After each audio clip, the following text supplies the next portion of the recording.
Naslednji predavatelj, gospod Anton Arko, se nam je opravičil za svojo odsotnost, ampak je vseeno pripravil predavanje in ga bom v njegovem imenu potem tudi prebrala.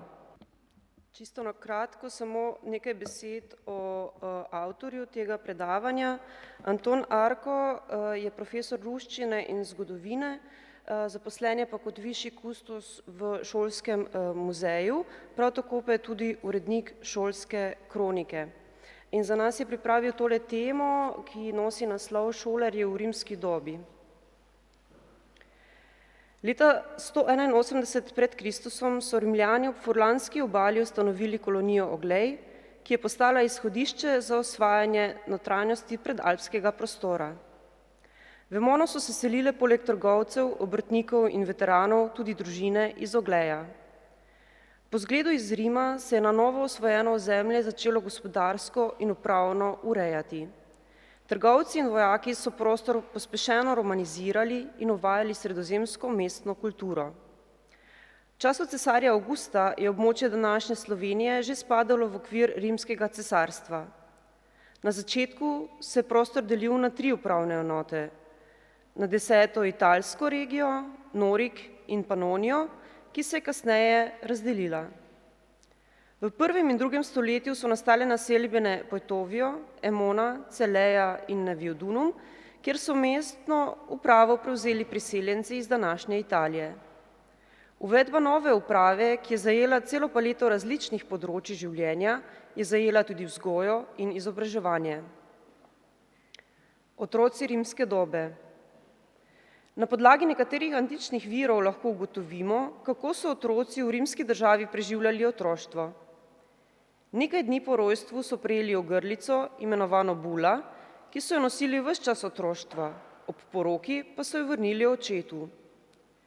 Življenje otrok je vključevalo dvoje, vzgojo in igro. Druženje je bilo ločeno po spolih. Za dečke je bilo precej manj omejitev kot za deklice, ki so imele le omejen dostop do izobrazbe.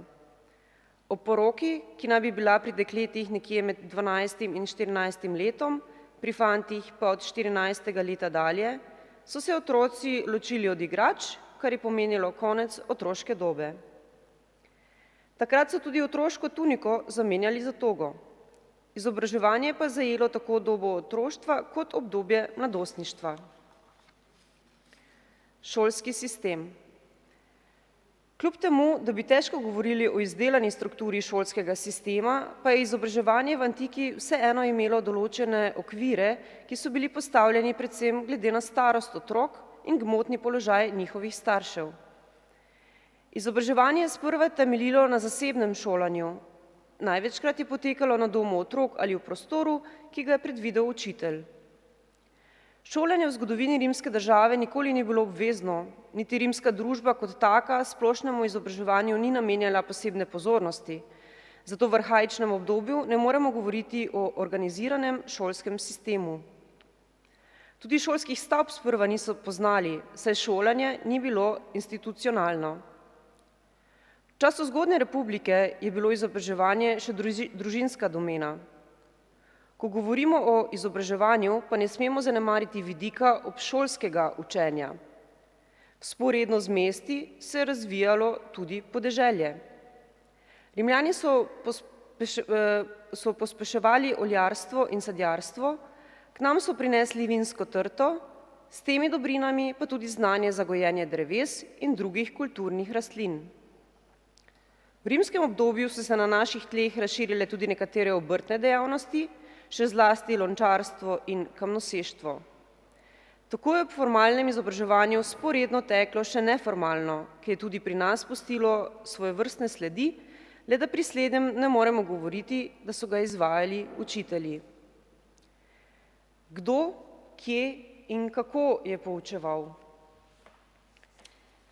Ko je potekala helenizacija rimske kulture, so v mestih začeli delovati učitelji, ki so skrbeli za osnovno izobraževanje. Ta sistem pouka, nadzorništva, tutorstva nad vzgojo in izobraževanjem so prevzeli od Grkov. Številni zasebni učitelji, ki so izobraževali rimske otroke, so bili grški sužnji ali osvobojenci. Otroke so učili na različnih krajih. Nekateri so prihajali k otrokom na dom, drugi pa so sami poskrbeli prostor za šolanje.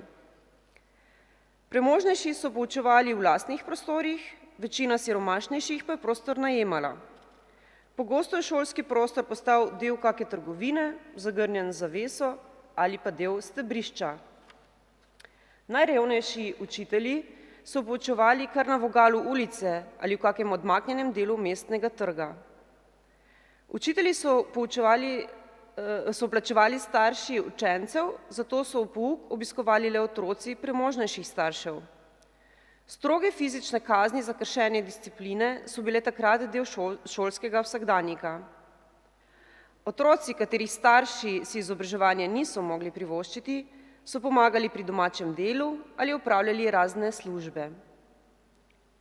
Nivoji šolanja. Glavni namen šolanja je bilo pridobivanje splošne izobrazbe, končni cilj pa postati govornik. Izobraževanje, ki so ga bili deležni v veliki meri le dečki, je bilo razdeljeno na 3 nivoje.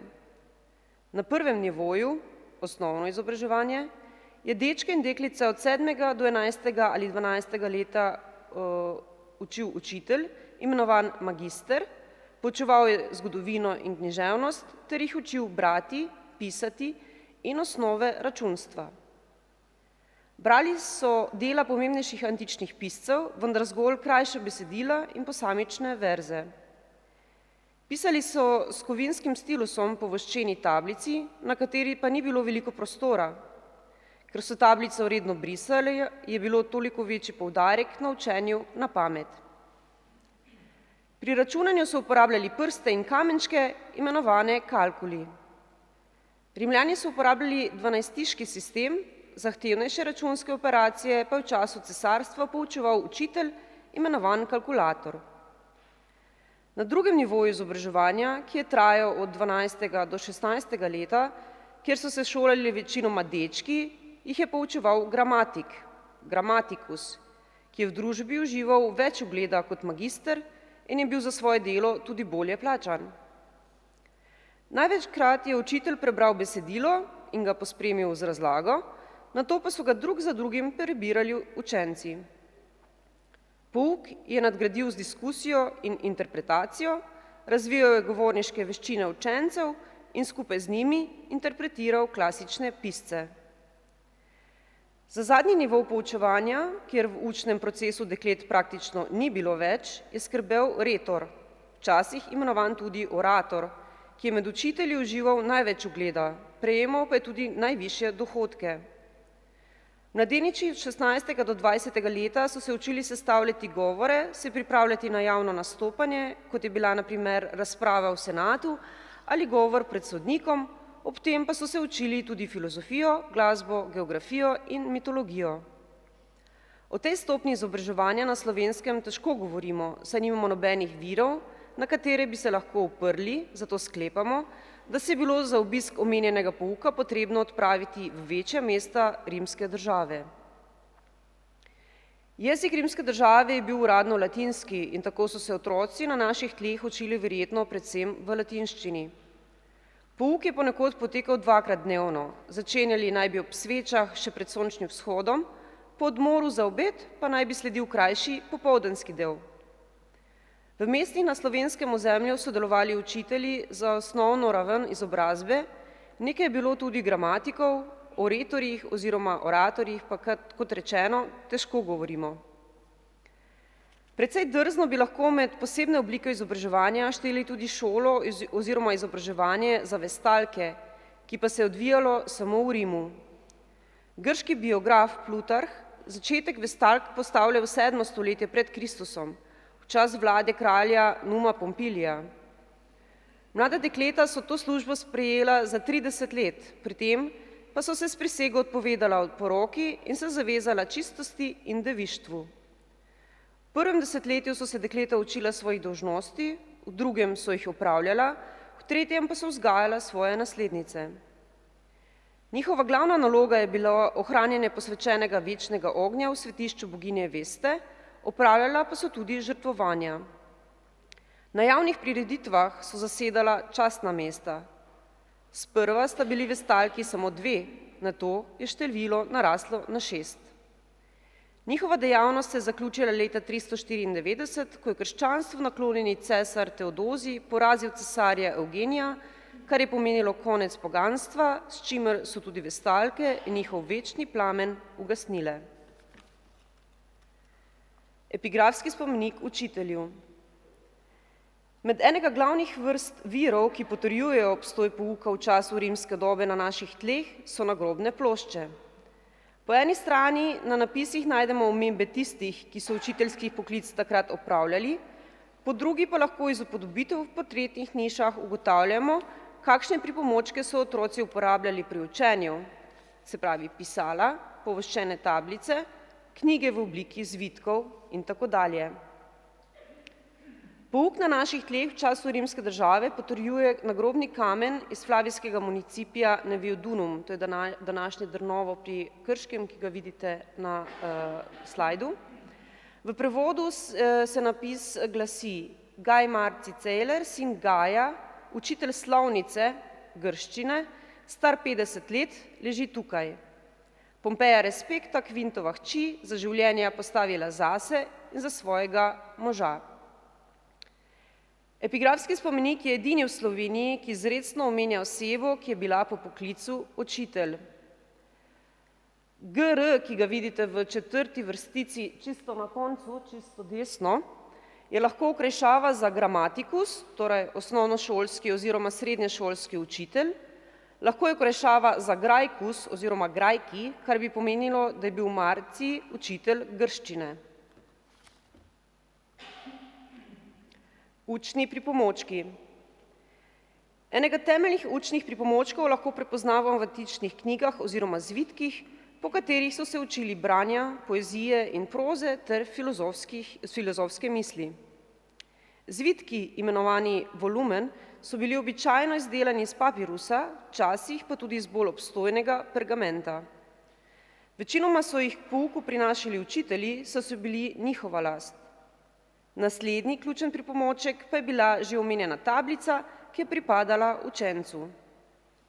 Lesena tablica se je imenovala alba, ker je bila prekrita z belo barvo ali mavcem, na katero je bilo mogoče pisati ali slikati, lahko pa je bila tabula kerata ali kera, prekrita s plastjo voska, po kateri se je pisalo stilusom. Ker pa tablica ni ponujala tolikšnega prostora za pisanje kot današnji zvezki, so se učenci morali veliko snovi naučiti na pamet. Tablica ni bila le šolski pripomoček, vendar so jo uporabljali tudi odrasli pri svojih poslih. Več tablic se je dalo tudi povezati skupaj, tako so dobili diptih, triptih ali poliptih. Skupino tablic pa so poimenovali kaudeks ali kodeks, leseni blok. Enega lepih primerkov hranijo v Pokrajinskem muzeju Ptuj-Ormož.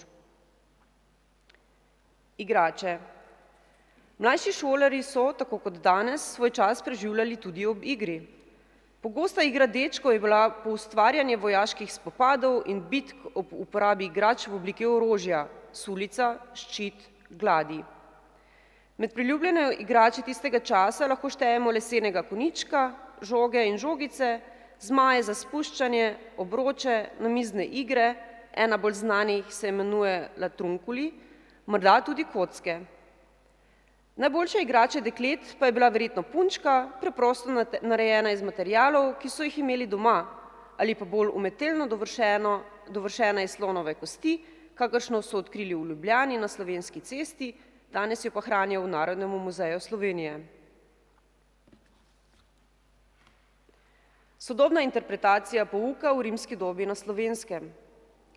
V Slovenskem šolskem muzeju, kjer se izvajajo učne ure iz različnih zgodovinskih obdobij, se je snovala ideja o učni uri izpred časa, ko je vladarica Marija Terezija uzakonila pouk. O sodelovanju s klasičnima filologoma se je začel pisati scenarij za učno uro iz časa antike. Obhajanje 2000-letnega jubileja mesta Emone pa je spodbudilo realizacijo načrtovanega projekta. Učna ura z imenom Antična Emona je tako zasnovana na virih, ki nam odkrivajo način antičnega izobraževanja. Prizadevanja so šla v smeri, da bi obudili pouk, kakršen je bil verjetno pri nas pred 2000 leti. Poleg manjših odstopanj, za katere pravzaprav niti ne moremo vedeti, ker še nimamo podrobnejših virov, pa je gotovo eno od večjih to, da na učnih urah ne predstavljajo veščine dečki, kakor je bilo značilno za antiko.